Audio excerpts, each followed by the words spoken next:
On this episode of ResiWeek, we talk Samsung going carbon neutral, how to grow your business, and Mitchell Acoustics Bluetooth 2-channel systems. All this and more on this episode of ResiWeek. The network for the AV industry. What are you listening to? This is AV. This is AVNation. This is AVNation. This is ResiWeek episode 350. It's nostalgia. Support for AVNation is brought to you by Middle Atlantic. What great systems are built on. Welcome to this episode of ResiWeek. This is your weekly roundup of all the latest news and stories for the residential AV industry. I'm your host, Matty Scott for AVNation.tv, and this week I'm pleased to be joined by my two good tri-state friends, the Bosom Brothers. We have Mr. Todd Puma. You thought I'd forget about that, buddy, but I didn't. He is the president of the Source Home Theater. How you doing, Todd? I'm doing well, besides for that comment, of course, that you didn't remember. That's the problem. As you get older, you remember everything. Then right beside him is Mr. Mark Feinberg. He's the president of Home Theater Advisors. How you doing, Mark? I'm doing great, Matt. Thanks for having me, man. Really missed you. It's been a long time.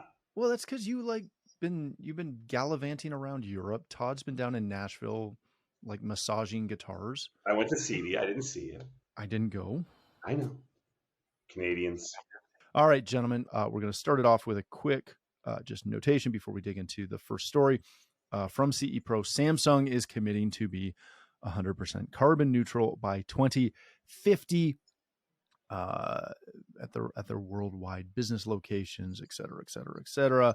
They're going to try and reduce power consumption on devices by 25 to 52% across the board, et cetera, et cetera, et cetera. In the pre-show, Mark, you got excited about this a little bit. I saw this, and all it made me do was the very nice, if you're watching, the pat on the back. If you're listening, I just patted myself on the back. The carbon neutral thing is a moot point to me these days. The thing I'm interested in is the energy reduction. Is that a energy play, like an eco play, or is that a better quality, better lifespan of their electronics play? Because to me, that's what it is. It's if we can use less energy, we're generating usually less heat, which means our stuff runs better, faster, longer, etc. Yeah, I mean, if that, I didn't even think of it from that angle, Matt. I mean, yeah, if they can increase the lifespan of product, that's always going to be a benefit. And listen, long term, is it good for companies holistically to try to reduce their carbon footprints to, be better for the planet in the long run? Yes. Does it really impact our businesses on a day-to-day? No. Our clients are not going to pick one brand over another for the most part because the company is carbon neutral. You might find that, 0.5% who may, or 1% who will choose a product because it is more energy efficient in their home and reduces their electric bill, or generates less heat in their home, or things like that. I think it's a good thing they're doing. Everyone's going that way, but it's not going to impact me on a day, or my clients on a day-to-day basis, other than the fact that be able to live in planet in 50 years. Todd, do you agree with that? Do clients care? We all have the outlier. I've got one that has a bunch of the little Google switches so they can turn off the vampire load of the TV using 0.1 of a watt when it's turned off. And they're very concerned about that. We all have those clients, but on the whole, do your clients care about this, or is this just a moot point to you? It's not a conversation that when we walk in the door, that's a bullet point of what they're looking for based on their needs. No. They're not going to leave with it. And the majority of the time, it's never been something that's been brought up to us in the many years of being in business. There is concerns based on saving energy and consumption with energy, but with their home, they're not concerned with their TV is going to be, the amount of power that's going to be utilized coming through the TV when it comes down to those devices. But with lighting control, HVAC control, like Mark alluded to briefly, that is where the concerns are. with their carbon footprint on what they're going to be utilizing through their factories, yes, I think that's an overall concern throughout the world in the political sense and political views based on the world where we're currently going. But overall, on the standpoint of the products being utilized in their home, I don't believe that's much of a concern at this point with our clients. Yeah, I agree with that. All right, let's jump into the meat of the week. This comes to us from Residential Systems, growing your business on purpose. 3 key takeaways from the Powerhouse Alliance National Sales Meeting. Dennis Holzer, who's a good friend of the show and the exec director of Powerhouse Alliance, points out 3 main keys from that event, specifically 2 that kind of go together, and the third that we'll bring up. Attitude is everything, and are you a good coach? Todd, I want to start with you on this one. The attitude is everything, and the coaching aspect both deal internally with your teams. Again, internally, having a good attitude and being able to communicate across the board is obviously very important, and how you can coach up your teammates, your team members, your employees, however you want to look at that, or whatever label you want to put on them. How do you go about ensuring that you've got a good attitude culture, if you will, within your company? And how do you go about coaching and training to encourage that? Well, it comes down to conditioning yourself, right? The company starts with I, right? And then from there, it resonates down to my employees. So what I like to do daily is when I come into work is I like to condition myself in a positive mindset and to stay away from the negative and to produce that to my people. With that being said, it's not always the case. I'm more of a neutralist, right? I go into 2 points. I'm positive and then I have my negative points, but I never overly consume my employees with negativity. When it comes down to things that need to be done, job site culture, presenting yourself to the client, the way we prepare ourselves by walking into the building, it's a constant conversation and it's constantly evolving. What I like to do is when I see good behaviors or if the customers report something that they like about my employees, I like to broadcast that out publicly so they could see between themselves that, okay, Jason today did a really good job on, communicating to the customer that they're really satisfied with the going above and beyond. Now, with that being said, there's a company culture where there's competitive nature, right? Everybody wants to get the next compliment. And I believe by preparing them for, more information that could go out to them from the client, as well as through my standpoint of my communication and let them know that they're appreciated, I think that helps them to be motivated and constantly move forward into a more public, positive, culture and business practice. I like it.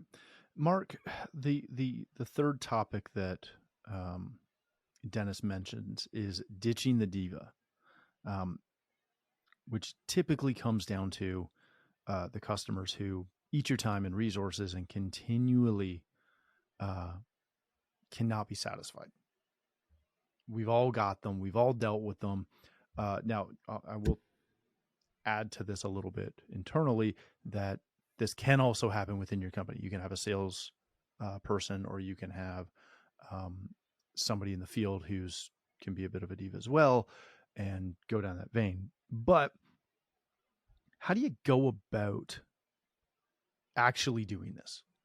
Because we've all walked into a project or a client and went, gosh, this is going to be a nightmare. And it turns out fantastic. Right. We've also walked in and went, this is going to be awesome. And it turns out to be a nightmare. Right. And everywhere in between. Yes. How do you go about trying to, figure that out ahead of time? But also once you're into something and it's turning into that headache, how do you navigate changing course? Right. I mean, I think ahead of time, the best way I can tell is how do they treat you? Are they treating you like a partner? Or are they treating you like a vendor? I was at a client a couple of weeks ago, and we didn't go up through the service entrance. I didn't realize there was a service entrance to the building. I went up through the front door, and the woman's like an adult. Wow. Shocking, right? the woman's attitude to me, I think she said something like, I trust next time you will go through the service entrance. I was like, wow, I've not. So I know, like, I'm sort of locked into this client. It's a referral from an architect. I've got to do it. But if that was a client who was that I didn't have to be involved with, I would have, told them I would have gotten out of doing the proposal even. But it's hard once you're in the job and once you've done the, if you don't detect it until it's too late and you've already done the work, you've already done the install, and now you're servicing that client.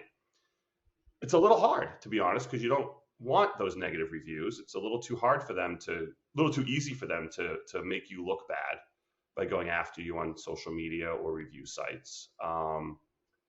I've not had much luck in quote firing clients at this point. Maybe I'm too nice. Maybe I'm too concerned about a bad review. I'm not sure, but I have not been able to execute on that well. So if you have any tips, Matt. Oh, I have lots. It's very fun. I wanted to a lot, trust me. Oh yeah, no, I'm with you, Todd. I want to come back and get your take on this as well, because to me this is one of the biggest issues across the board. Again, whether it's a client, whether it's an employee, whether it's a vendor, if you've got somebody that's making it hard to work with, they just put up roadblock after roadblock. Unless the money is phenomenal, like, let's be real, we will all do certain things to a certain level if they're writing a really nice check. But don't make it weird, Mark. What do you do if you've got, like, do you try to have a conversation? Do you just drop them? Do you do the typical, it's not me, it's you, we're just really busy right now and we can't serve you the way you deserve to be treated right now? Well, it comes down to case by case scenario. Like what Mark was currently stating based on his customer experience, that's something that you can condition and evolve into a good situation by over communicating and explaining, their role and our role, right? What it comes down to in those situations which are toxic, any situation in our life that's toxic, we need to remove ourselves from. But before we do so, we need to communicate on how to get ourselves out of it, because we want to keep an open dialogue with anybody, especially if there's something that's happening in a sense which is not working out for our benefit. But we also have to look at it. Is the reason why they're like this is possibly based on something that we have done? Is there something that we haven't communicated with them? Right? Because we're quick to take the check, right? Okay, here. Okay, got those. Yep, got it. So we like it. We're running to the bank and we're cashing it. But sometimes in between, based upon all the different accounts we have, we sometimes don't give the excellence that we're supposed to give in customer service, which then prepares the customer to come to us and think, you know what? I don't like these guys. They only want, it's a money grab. They only want to come to us when there's something they need. And every single time they're preparing change orders, right? So first things first is a lot of these situations based on our clients come from us and come from our culture that we pass down to them by ignoring them. So responsibility will come to our part. Now, in other cases where that's not right, the scenario which comes up, there's some customers that are just jerks. There's some customers that constantly want to be emotional vampires and suck the life out of your company, suck the life out of your employees, and then condition everybody to be unhappy, where you're walking into the situation where you're like, this is going to suck.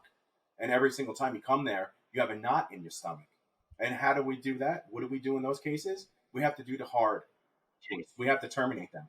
We have to get rid of the clients. And it gets easier, as you know, Matt. Mark, it's something that you struggle with currently. But once you get it under your belt and you realize it's the best thing for your company and the culture of your company and also the mindset, it's great. What I do now is I make sure that I'm the one on site and taking the heat, and my team isn't with those clients. That's a great owner. Thank you. You can't always be the bulletproof vest, right, Mark? No, I know. You're all things to many people. And in these cases, the toxic nature of the client, right, has to be cut. We have to cut the cancer. And, before we do so, it's our jobs as professionals. So we make sure that if the review comes in that's negative, we could state, which is true, we communicate with the customer based upon the relationship and, our terms and conditions as well as theirs. And we realized that it couldn't work out between the two of us. And we recommended other dealers for that brand so they could take over the system and make sure that they are successful in, getting that up and running. Yeah, that's a really good point. All right, gentlemen, let's hit another story. This comes to us from Residential Systems. Mitchell Acoustics brings its wireless speakers to the U.S.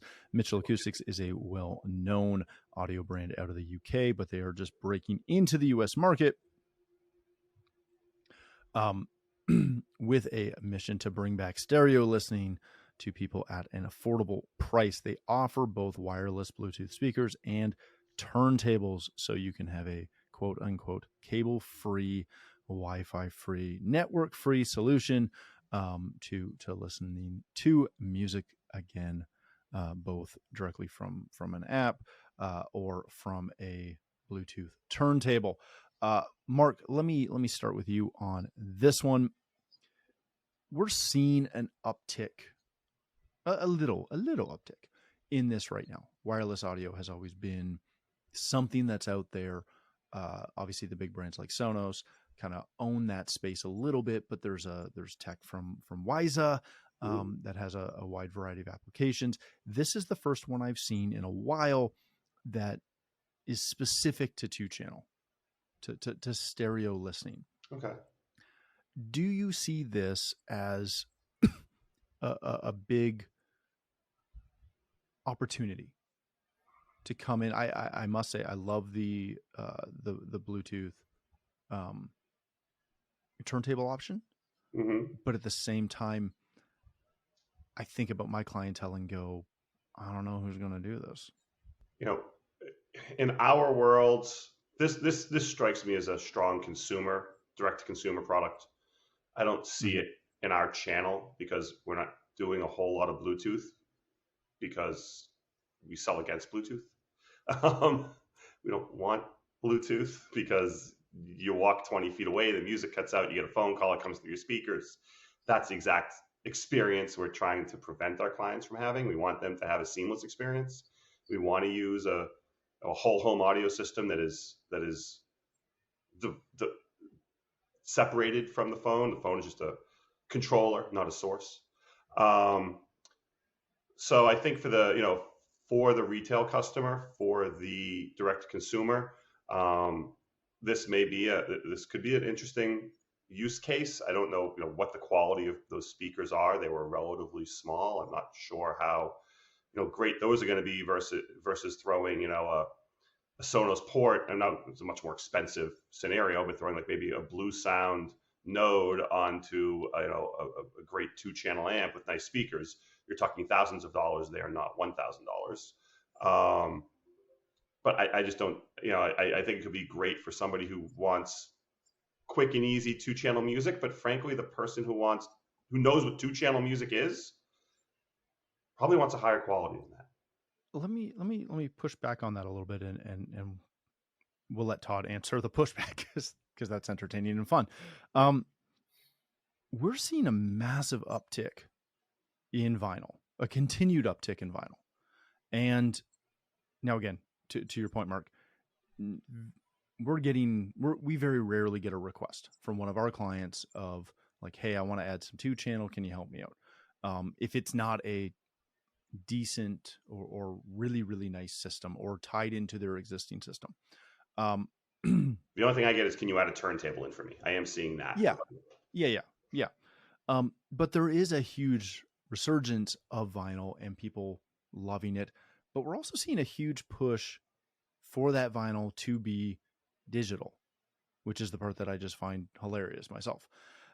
Todd, is it the ease of use that is making people love the move to vinyl in a digital and in this case, a Bluetooth situation? Or is it just that they don't know anything different? What it's doing, it's allowing people to get back to the basics in a sense, but to add it for the newer technology. I'm not understanding why they want to take something that's analog and make it digital. I'm still trying to figure that out. I'm a big analog ease guy. Of use. Yeah, it's ease of use. But in the same scenario, is the quality of a vinyl is the purity of it, the warmness of it. Once you take that and make it digital, you're losing that warmness. You're pretty much playing in the iPod or whatever iPhone realm. You're playing in the streaming realm. So you're taking something that's made to be in nature a little bit warmer and more natural to the music and closest to the way it was recorded. And you're taking that and bringing it to something you already currently have in your hand. You already have an iPhone that could stream, right? You already have streaming devices that could give you the same sound. But what are you doing it for? I think they're doing it for the experience, right? To say, hey, I have vinyl. Dad, Mom, look what I have. Do you remember these? And they're like, yes. And hey, watch yourself, boy. Don't you start calling people old who remember vinyl. Hey, it's not. Okay? We didn't say Mark. All right, but I remember vinyl. I grew up with vinyl in my teenage years. Oh, you mean vinyl? Yeah, I have vinyl all behind me. Who are you calling old? I'm old, and I'm proud of it. I'm proud to know vinyl. Right. You know what I mean? That's part of my strengths. Listen, when it comes down to being an advisor, and if they want to do that, if the client wants to go in this realm and challenge themselves to learn something different, it's only going to lead them to us, right? Because they're going to realize, I love the way it sounds. How can I get it to sound better? It's the boombox scenario. It's what Sonos made so great, right? They came in, there was the boomboxes. Everyone started off with something simplistic. They start off with a single device. And then from there, they grew the devices and they moved into the whole home atmosphere. That's what this is happening here, is they're helping to condition people to the better. They're helping to condition people into our hands as integrators. They're helping to condition people to know more and want more and to give more into their home space. And if they wants to educate them, that's only going to help to educate us even more, because these basic things that we're against, which I'm against, is something that I'm starting to realize, and Mark helped me with this, is the things that you're challenged with that you don't like, that everyone else likes, you're going to have to know, and you're going to have to learn it. And that's what happened with Sonos with myself. And with these things like this, I'm more embracing it at this point. The Eros, the Sonoses, the Apple TVs, the HomeKits, the Googles, the Amazons. I embrace it, and I drive now towards it versus away from it. Is it something I would put in my own home? Hell no. Never in a million years. That wouldn't be in my house. But I'm not going to take it away from them from wanting it. Have either of you gentlemen seen I think it's Victorinox, at Expo? They debuted the Stream Carbon, which is a turntable that sits natively on the Sonos ecosystem. Because again, I think there's a weird dichotomy between people that buy vinyl and get a quote unquote analog system that's affordable. I don't think that I really don't believe there's a huge audio difference between that system and something like the Carbon that's just dumping it directly digitally into a Sonos environment, or something like this system from Mitchell Audio. To me, it's just the ease of use to being able to do it. So I think what my gut instinct of why people are doing vinyl, it's twofold. You've got the nostalgia. You've got the people who are 50 plus who grew up as preteens and teenagers with vinyl. That was the way they consumed audio, that and cassette tape. And then you've got the people, whether they're that generation or younger, who just like the experience of holding the record, of having to flip it, of kind of that old school feel. I don't think there's that many people who are buying vinyl because they think it sounds, because it is warmer, it is more more natural, but I don't think that's why it's picking up in popularity. I think that's a small niche group that is buying it for the audio quality of it. I think the people who I'm seeing, at least in my clients, are buying it because it's either nostalgic or it's kind of the hot, cool thing to do now. Quote unquote cool. It's kind of like comic books, right? In a sense, they want to have something to leave with versus going digitally. A lot more people now will go into the comic book store and have something that they could collect. And that's might be what it's for. It might be bringing back collectivity. Vintage clothes market and things like that have been skyrocketing ever since the pandemic. So I love it. I love what they're doing with that part. Perfect. All right, gentlemen, let's leave it there. Thank you both so much for joining us. Mark, if people want to connect with you, learn more about Home Theater Advisors, where can they do that? Best is hometheateradvisors.com. If you want to learn about the company, if you want to reach me, it's mark@hometheateradvisors.com. Beautiful. Thank you, sir. Mr. Puma, if people want to connect with you, learn more about the Source Home Theater or guitars, where can they do that? You can reach me at Todd at thesourcehometheater.com. If you want to reach me on anything with the Source related. If you want to do anything guitar related, you can obviously reach me at Todd Anthony Puma on Instagram or Gibson Murphy Lab on Instagram as well. Excellent. All right. Thank you again for joining us. If you'd like to connect with me, you can find me on Twitter at Matt D. Scott and most other social platforms. But more importantly, please visit AVNation.tv, where you'll find this show as well as a wide variety of other shows with all the verticals that we cover. When you visit the website, please take a moment to check out our supporters. We are extremely thankful for their support and ask that you check them out as well. Thanks again for watching. That's all the time we have for this episode of ResiWeek.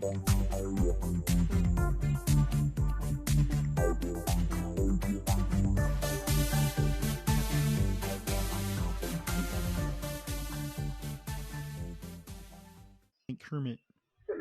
Who was that? Kermit back here. Kermit the Frog? There can't be two Kermits.